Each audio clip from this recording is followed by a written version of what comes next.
হ্যাঁ স্যার। হ্যাঁ বল। হ্যাঁ বলছি ওই জাহাজের চাকরির জন্য ফোন করেছিলাম। হ্যাঁ। এই আপনারা লিখেছেন না মালবাহী জাহাজের স্থায়ী চাকরি, কিন্তু জাহাজের স্থায়ী চাকরি কি করে হবে স্যার? কেন? জাহাজ দুলবে চাকরি দুলবে, জাহাজ এগোবে চাকরি এগোবে, তাই? জাহাজ এক জায়গা থেকে আরেক জায়গায় যাবে, চাকরিও এক জায়গা থেকে আরেক জায়গায় যাবে। তুমি অফিসে এসো ডকুমেন্ট, তুমি একটা অফিসে এভাবে করছো। আমার বাবা খুব বড় মাঝি ছিল, নৌকো চালাতো। একটা বাবা মার সন্তানে তুমি একটা অফিসে ঢুকে একটা অফিসের স্টাফ দিয়ে তুমি এভাবে মজা করছো। স্যার নৌকোর মধ্যে আমার জন্ম স্যার। আচ্ছা তো ঠিক আছে না, নৌকার মধ্যে জন্ম, তো নৌকার মধ্যেই চলো না। স্যার সিন্দাবাদের গল্প কেউ বলবে স্যার জাহাজে? দেখো ফালতু ফালতু ইয়ার্কিটা তুমি কেন মারছো? তোমার সঙ্গে ভালো এখনো কথা বলে যাচ্ছি কিন্তু। স্যার জলদস্যু এলে কি করবেন আপনারা ভেবেছেন? জলদস্যু হলে কি করতাম? সেটা অফিসে আসলে আরো বেটার হতো না? তোমাকে আমি দেখাতে পারতাম যে কিভাবে জলদস্যু আসলে কি হয় না হয়। স্যার ক্যাপ্টেন ফিলিপ কি বেঁচে আছেন না মরে গেছেন?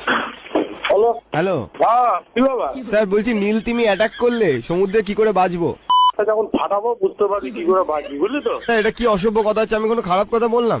নাটক বাজি ফোন করে, এটা ল্যান্ড ফোন নম্বর আছে না, তাতে সুবিধা আছে। স্যার ভালো। অক্টোপাসের সাথে কখনো পাঞ্জা লড়েছেন স্যার? পারবেন না, 8খানা হাত। আচ্ছা আপনি এক হাত দিয়ে পাঞ্জা লড়বেন, ও আর এক হাত দিয়ে আপনাকে কাঁদুকুতু দিয়ে দেবে। আচ্ছা, মা দুর্গার থেকে মাত্র 2টো কম হাত, বুঝলেন তো? কল্যাণীর নম্বর স্যার এটা বঙ্গোপসাগরের নাম্বার স্যার। তুমি জানিস না, এই মূল্য লোকের নামে থাকলেও ফোনের ইএমআই নম্বর থেকে লোকেশন। না আমারটা ক্যাশেই কিনা স্যার, ইএমআই তে নিয়ে। বল যা বলার বল, শর্টকাট বল, কি বলতে যাচ্ছিস বল। বলতে চাইছি স্যার আপনি কথা দিন যে আপনি আমার এই ফোন নাম্বারটা পুলিশের কাছে দেবেন। পুলিশের কাছে দেবো কি কার কাছে দেবো সেটা তো বল, কি ব্যাপার আছে কেন পুলিশের কাছে? স্যার জলদস্যুর কাছে দেবেন না স্যার, হেভি ভয় লাগে।